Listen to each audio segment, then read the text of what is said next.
Então, bem-vindos ao nosso podcast. Eu sou a Giane. Eu sou a Cris. Eu sou a Bianca. E eu sou o Luiz. E nós somos o IFSPcast.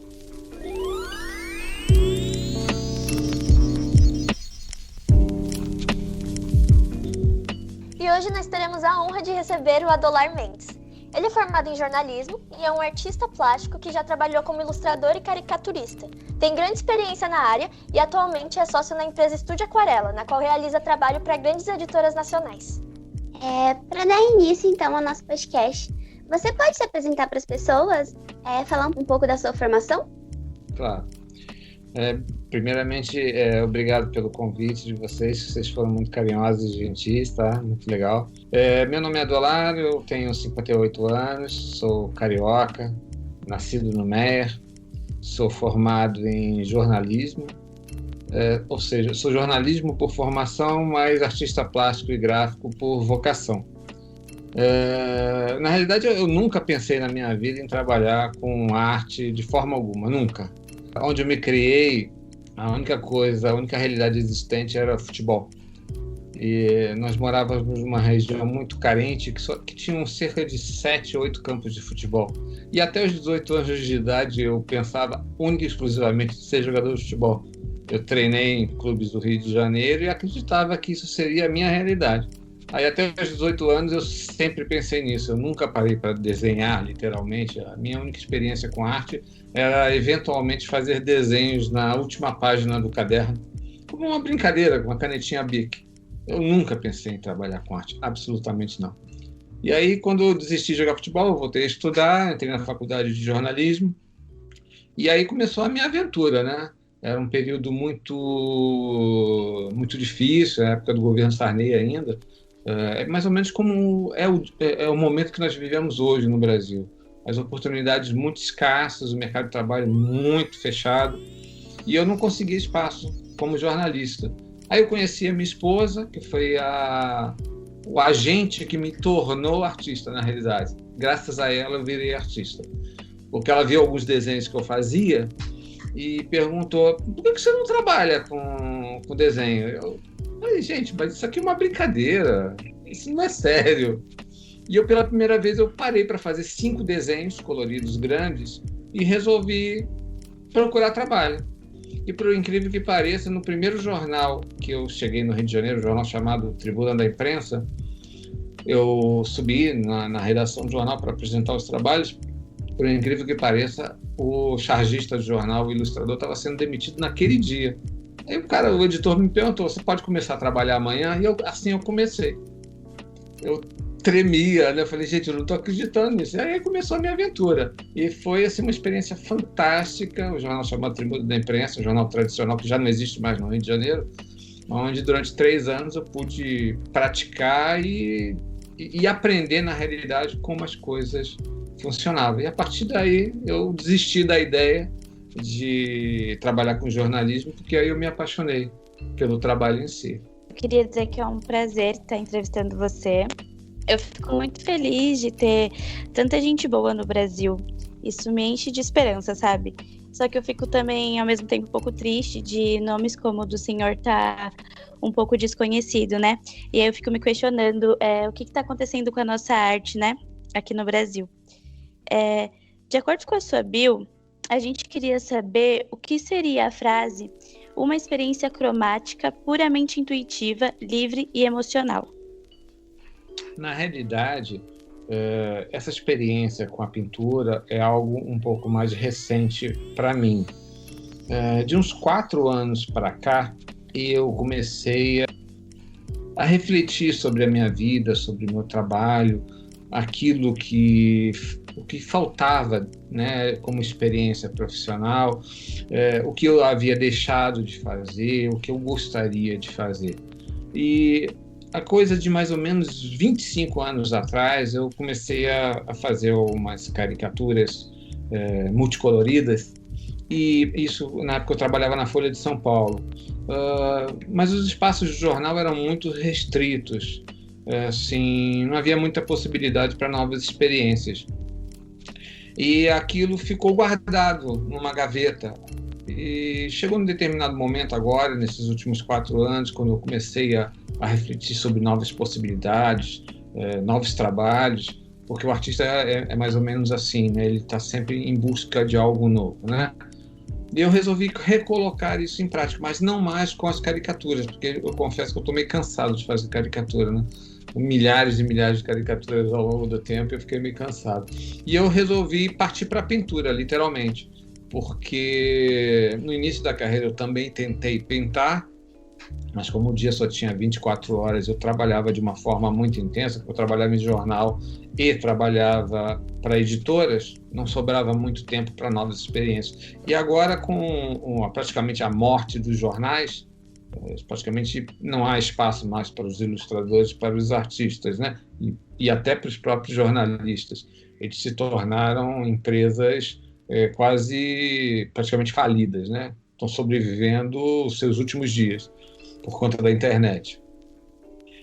Eu resolvi colocar em prática essa experiência com a pintura.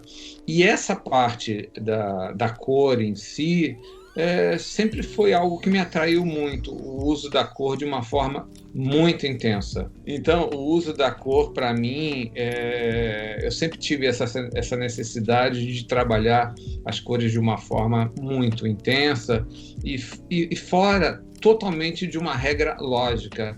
Eu quero, na realidade, e desejo poder propiciar que a minha emoção é que conduza o trabalho e não a minha razão. Eu não quero que uma análise cromática racional, acadêmica, venha manipular o resultado da minha tela. Eu quero justamente olhar para a tela, ver o branco e sentir, deixar fluir a sensação e transpor essa sensação para a palheta e efetivamente para a pintura. Então, por isso que ela é intuitiva, livre e emocional, porque efetivamente eu não reflito sobre o que eu vou fazer. Eu deixo aquela sensação fluir e jogo a sensação na tela. E eu acho que o resultado tem sido interessante, eu estou gostando bastante. Mas, na realidade, tudo para mim é um começo. Eu acho que é um começo. Porque a partir do momento que eu comecei a trabalhar com essas cores mais intensas, já me veio o desejo de aplicar também tecido e aplicar recortes de um modo geral, e tentar juntar tudo isso e transformar em algo bonito, algo bacana que as pessoas gostem. Acho que é por aí. Interessante, nossa, achei muito legal. Você falou um pouco, né, sobre essa coisa da internet ter acabado com os jornais e às vezes não tem espaço para o artista. Você tem uma conta no Instagram onde você coloca suas artes e aceita encomendas. E você sente que as redes sociais elas estão sendo um auxílio para o artista hoje em dia? E de que forma? E eles estão tendo um papel significativo durante esse período de isolamento? O artista, nesse momento, ele está ao Deus dará, né? Os espaços, as exposições, os eventos, todos desapareceram. A internet, as redes sociais é a única forma de contato com o mundo que creio que a maioria das pessoas desse setor estão tendo para tentar sobreviver, né?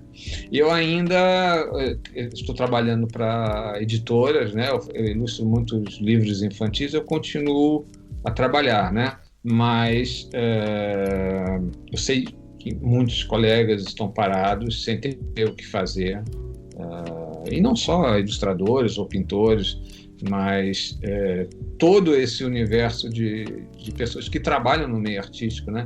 Pelo que eu sei, eu acho que é 5,7% das pessoas que trabalham no país trabalham com arte ou envolvidas nesse entorno, e 44% não possuem outra fonte de renda. Então é um cenário meio dramático. Então eu acho que as redes sociais estão funcionando, eu sei de pessoas que estão assim, conseguindo colocar seus trabalhos, né? Eu comecei a colocar recentemente os meus trabalhos, já vendi quadros, tendo um resultado interessante, mas eu pretendo explorar muito mais. Eu acho que se por um lado as redes sociais, a internet praticamente destruiu a velha imprensa na qual eu trabalhava, ela abriu muitas novas possibilidades. E eu pretendo, sim, explorar e transpor os limites do próprio país, né? Eu acho que a gente vive hoje numa grande aldeia, né? Então eu quero me conectar com outros países também e tentar explorar isso ao máximo. Eu acho que é uma ferramenta extremamente interessante, muitas pessoas estão descobrindo, né? E isso tende a amadurecer e as pessoas terem uma visão mais ampla de como ela pode funcionar em benefício de cada um, né? Eu acho que está sendo muito positivo nesse momento. Entendi. E segundo o seu LinkedIn, você trabalha com ilustração desde 1993. O que mudou no seu trabalho desde lá? Como foi a evolução dele e a evolução de todo o seu trabalho? Nossa, o meu trabalho mudou muito. Na realidade, como eu não me preparei para ser um artista, tudo foi muito de supetão. Foi assim, uma surpresa e foi por tentativa e erro. Como eu não tive formação acadêmica, nem me preparei para esse meio, à medida que as coisas foram aparecendo, eu fui tentando, fui experimentando e fui descobrindo. No início do meu trabalho, para vocês terem uma ideia, literalmente tudo era feito à mão, não existia. O computador chegou, eu me lembro que o meu irmão, acho que foi uma das primeiras pessoas que comprou computador no país, ele é muito ligado à eletrônica, né? Mas assim, não se fazia nada com o computador, tudo era manual. O meu trabalho, por exemplo, era todo feito a bico de pena, não sei se vocês conhecem, que é uma pontinha de metal que você mergulha no nanquim e você vai criando os desenhos. Literalmente era isso. Com o passar do tempo, eu fui começando a trabalhar também com aquarela, fui desenvolvendo aquarela. No trabalho em jornal, como o trabalho em jornal o tempo é muito curto, você tem que desenvolver velocidade. Então, por exemplo, esse trabalho de pintura, às vezes a gente demora 3, 4 dias para elaborar uma peça. O trabalho no jornal, muitas vezes, eu tinha que fazer em 40 minutos. Imagina, você está dentro de casa, você recebe um e-mail do teu chefe contando uma história e você tem que interpretar aquela história, fazer uma análise, procurar imagens. Em 40, 45 minutos você tem que criar uma charge em cima daquilo ali. É uma coisa muito tensa e nisso eu terminei desenvolvendo um trabalho por conta da velocidade, né? Às vezes com aquarela, depois com a chegada do Photoshop, né? Houve uma modificação completa. Então, eu acho que eu divido o trabalho numa fase mais anterior ao computador, né? Que era feito a bico de pena e com aquarela e pastel seco e outras técnicas. E depois, com a chegada do Photoshop, praticamente todos os colegas, por conta da velocidade e das facilidades que o Photoshop trazia, todo mundo começou a trabalhar com Photoshop.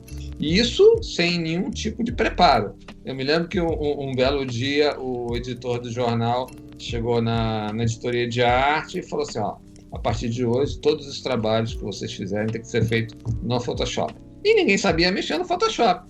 Nós fizemos um mapa, o passo a passo de como mexer, colamos na parede e a partir daí foi todo mundo aprendendo na marra. Foi um sufoco danado, mas foi muito engraçado, porque eram mais ou menos 6 ilustradores perdidos, sem saber o que fazer, tendo que largar pincéis e começar a mexer com o computador. E foi assim que eu terminei aprendendo. Ao visualizar suas obras no Instagram, encontramos personalidades famosas e o uso de cores fortes é bem perceptível. Como que você escolhe quem será pintado? E eu sei que você já falou um pouquinho sobre isso, mas você pode reforçar por que você usa as cores dessa forma? Olha, na realidade, a escolha são personagens com os quais eu me identifico, né? A Frida, o Jimi Hendrix, pessoas que eu admiro e que eu resolvo pintar. Mas eu não me restrinjo a isso. Eu tenho outros projetos na área da pintura que ainda não expus, mas que não retratam personagens. São figurações imaginativas que eu pretendo um dia apresentar. Mas aí são coisas mais no campo da psicologia, digamos assim, né? Mas a escolha se dá pela admiração. E o uso das cores, acho que eu já falei, é mais ou menos essa tentativa, essa experiência de explorar uma abordagem irracional e emocional, intuitiva, espontânea, extremamente espontânea do uso das cores, né? Acho que é isso. Tem alguma característica específica das suas obras que você gostaria de comentar? Olha, eu não posso dizer que tem uma característica específica, porque eu acho que eu faço um trabalho que muitas pessoas não conhecem, né? Mas eu faço um trabalho muito diversificado. No campo infantil, eu trabalho muito com crianças até 5, 6, 7 anos de idade. Então, é um trabalho que, se vocês vissem, vocês não reconheceriam como sendo meu, porque o trabalho da pintura é completamente diferente. Então, eu procuro não ficar preso a um tipo de trabalho apenas. Eu gosto de experimentar coisas novas, né? Eu fico angustiado com essa ideia de que o artista ele chega a um ponto e ali é o limite da criação dele. Eu acho que quando o artista chega naquele ponto que ele acabou, ele morreu. O artista ele tem que estar sempre se renovando. Então, eu acho que a minha característica é a impaciência e a insatisfação com aquilo que eu faço, porque é essa insatisfação que me move na realidade. Eu faço um trabalho, as pessoas gostam, eu olho, não está bom, tem que ficar melhor. E eu nunca vou alcançar essa perfeição que eu desejo, mas é essa insatisfação que me move. Eu acho que então essa é a minha característica, é a da insatisfação que busca algo perfeito, entendeu? Eu acho que isso seria bom para todo mundo, né? A busca dessa perfeição, né? Para a gente não estacionar no tempo nunca, né? E quais foram os principais desafios que você vivenciou ao longo da sua carreira? Você comentou um pouco sobre essa questão do despreparo. Você acha que isso foi um dos desafios? Como você acha? Quais foram esses desafios? Foram muitos desafios, na realidade. Você entrar numa redação de um jornal com profissionais já tarimbados, você sabendo que o seu trabalho vai estar exposto todo dia ali para crítica nas bancas e você não tendo preparo, para mim foi um desafio enorme. Mas, assim, ao mesmo tempo, eu aceitei esse desafio e eu lutei muito, trabalhei bastante. Eu acho que ao longo desses últimos 27, 30 anos quase, eu posso dizer que eu trabalhei o dobro que uma pessoa normal trabalha. Eu nunca trabalhei menos do que 15 horas por dia, para vocês terem uma ideia. Eu acordava, eu começava a trabalhar. E eu trabalhava até a hora de dormir. Eu sempre dormi muito pouco. Então, eram tipo 15 horas por dia de trabalho, todos os dias ao longo desses últimos 30 anos, 7 dias por semana, porque eu sempre trabalhei sábado e domingo. Então, eu sou um viciado em trabalho e eu acho que eu consegui recuperar um pouco dessa base, dessa não preparação que eu tive, né? Então, os desafios, na realidade, foi isso. Adaptação ao computador, essa transformação, né, para a era digital. Isso foi uma coisa que foi um desafio não só para mim, mas para todos os colegas, né? A adaptação ao trabalho, ao estilo, você ter que abandonar os seus materiais e aprender literalmente a lidar com essa ferramenta, né? Muitos tentaram transportar para a máquina, para o Photoshop ou para outros programas, a técnica que eles utilizavam. Fora isso, a questão pessoal foi um desafio também muito grande, porque eu tenho uma família grande, tenho 3 filhos e sempre fui um pai muito participativo dentro de casa.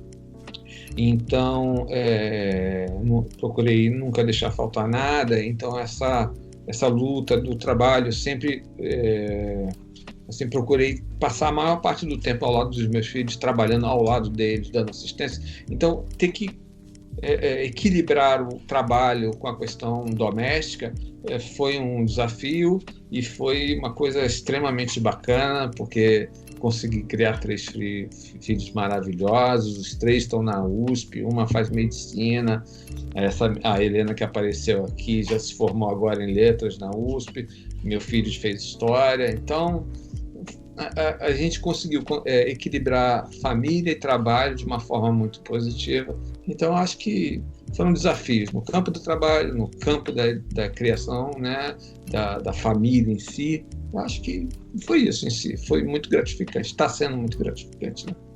Você falou um pouquinho, né, sobre as suas dificuldades e um pouco como foi, né, lidar com a parte de ser artista e os trabalhos e os filhos que fazem parte da sua história. Tem alguma situação específica que você lembra que foi um divisor de águas na sua trajetória? Acho que sim. Eu trabalhava no jornal, o maior jornal popular do Brasil, o jornal O Dia, do Rio de Janeiro. Pra você ter uma ideia, esse jornal chegou a vender 2 milhões de exemplares aos domingos. Hoje, esse jornal não vende 30 mil jornais aos domingos.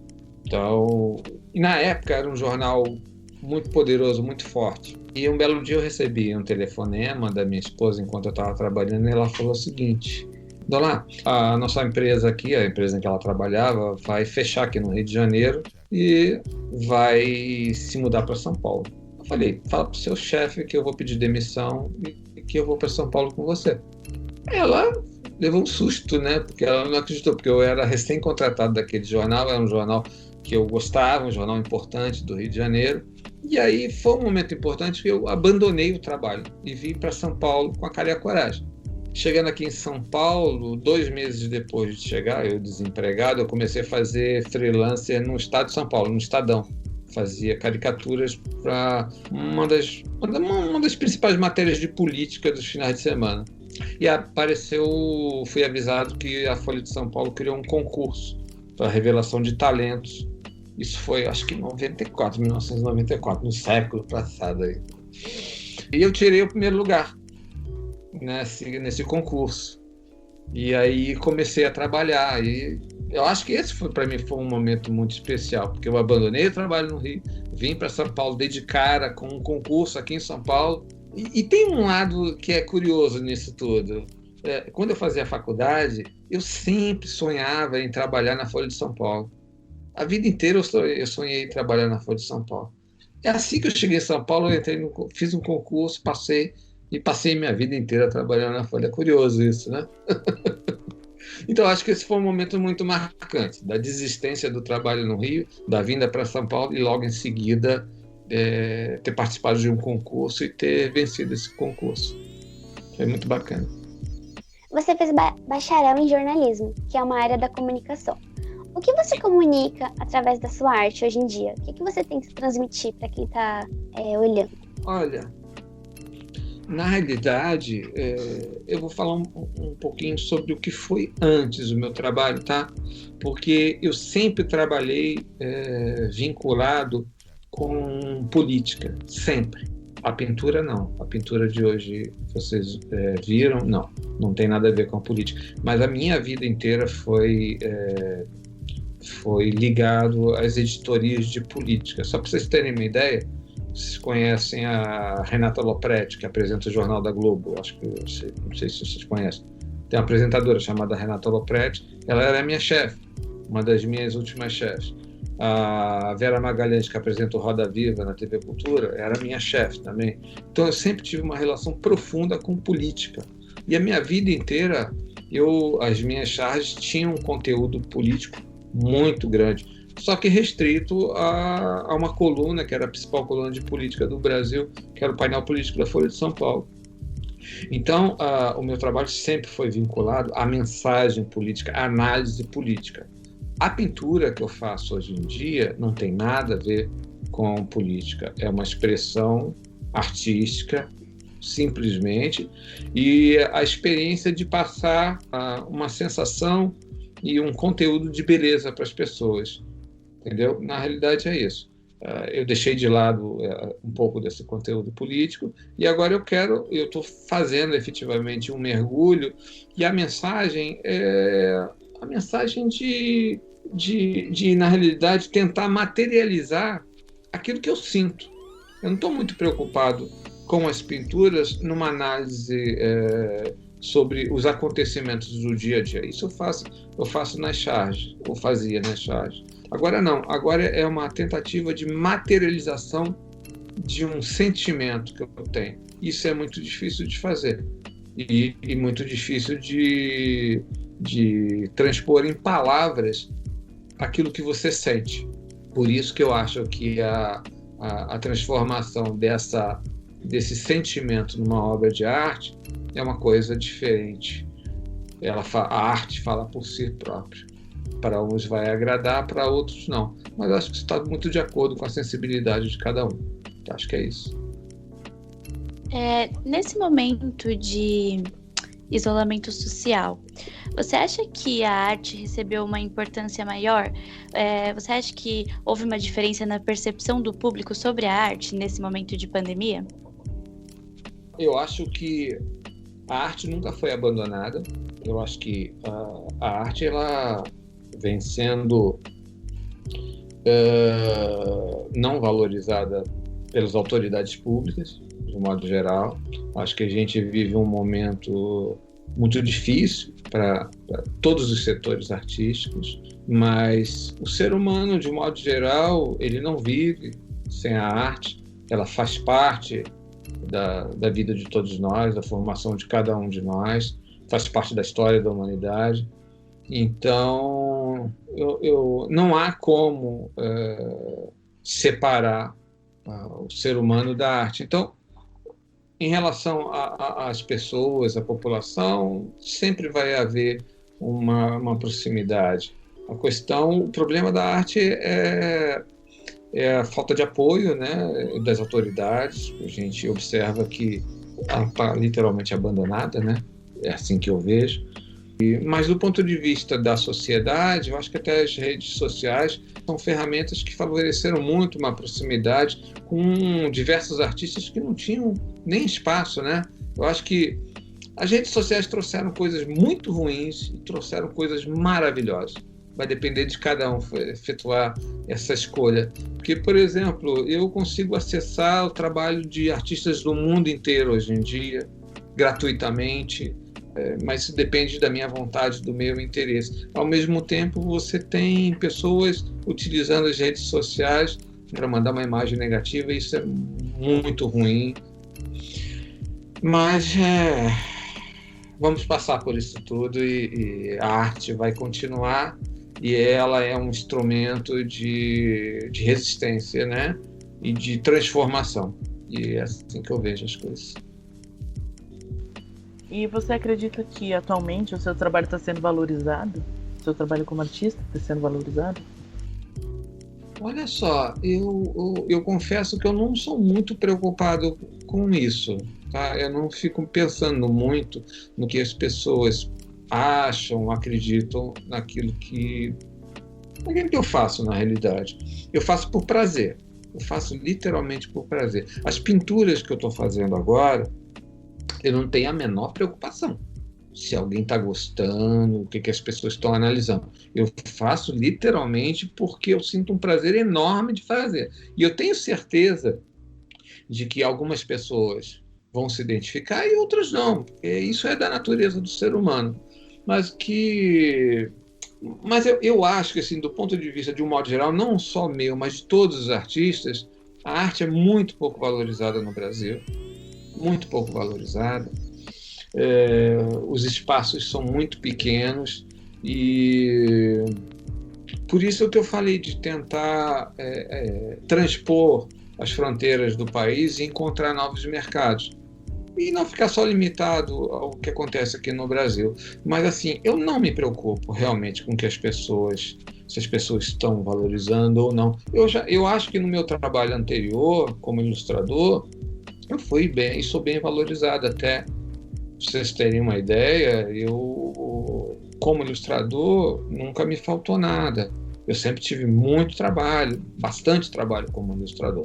Como pintor, não, é uma nova realidade para mim. Eu espero que eu alcance os resultados que eu alcancei como ilustrador. Mas tem um aspecto que eu acho do não reconhecimento, no meu caso, que tem muito a ver com a minha personalidade, com a minha timidez.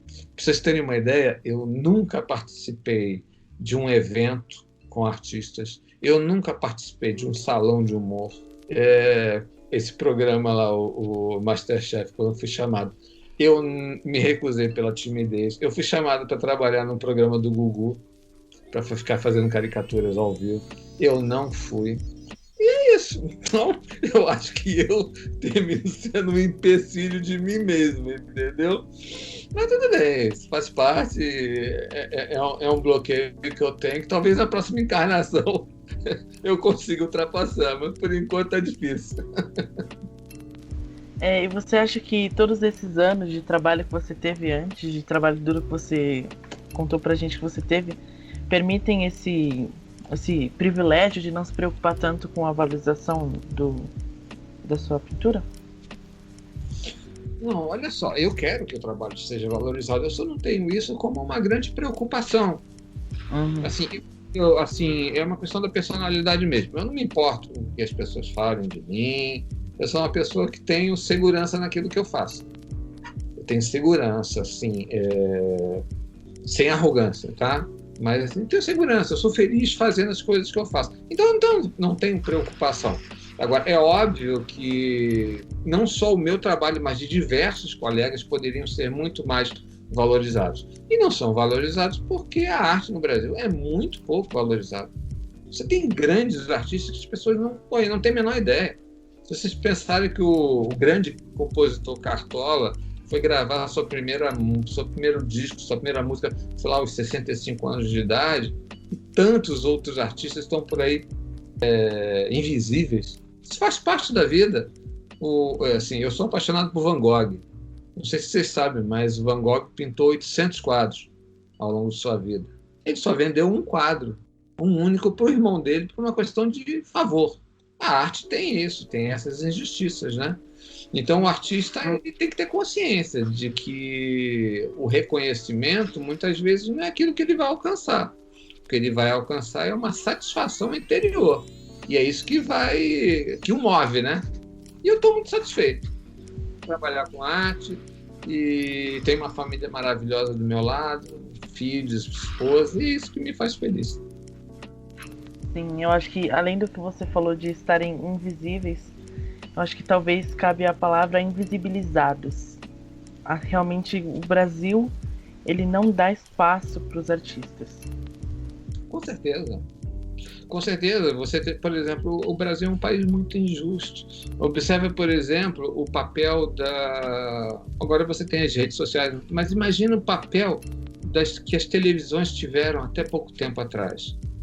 Você vê quantos artistas tinham espaço na Globo, por exemplo. Você pegava, eles elegiam um determinado artista, aquele artista ficava durante 2 anos sendo exposto nos canais, eles impediam que outros artistas fossem expostos, né? E então os espaços eram limitados a pequenos canais de televisão. Você não tinha como aparecer de uma forma geral. Agora as redes sociais estão democratizando, né? Você vê pessoas aí com talento incrível aparecendo do nada, gravando seus vídeos, né? Gravando suas músicas. Isso eu acho que é muito bacana. Eu acho que é o início de uma nova era em que os artistas vão ter efetivamente, os verdadeiros artistas, né? Aqueles que têm conteúdo, vão ter um espaço bacana, vão ser reconhecidos e vão ter uma vida inteira pela frente para poder explorar esses novos espaços que as redes estão propiciando, né? Eu acho que é uma nova era que tá aí no início ainda, né? Mas o Brasil realmente, como você falou, é um país que não reconhece, não dá visibilidade e cabe a todo mundo lutar para que isso seja revertido, né? Com o passar do tempo.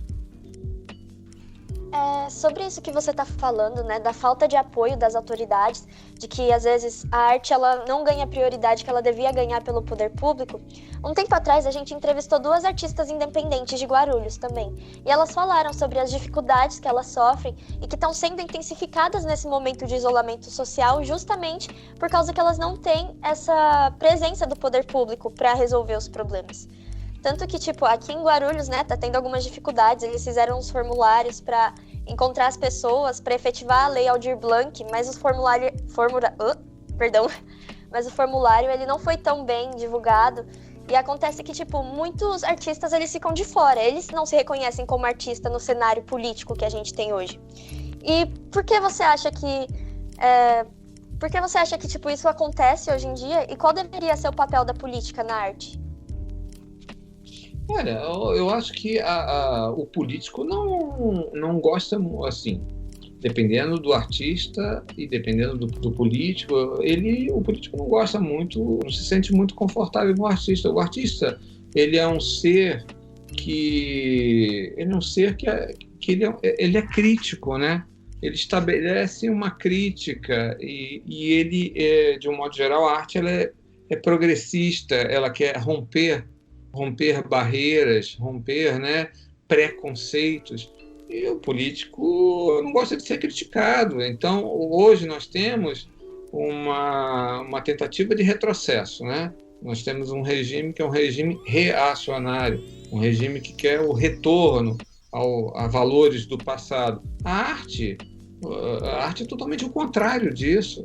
A arte é o novo, é a busca do rompimento, é a luta pelo fim do preconceito.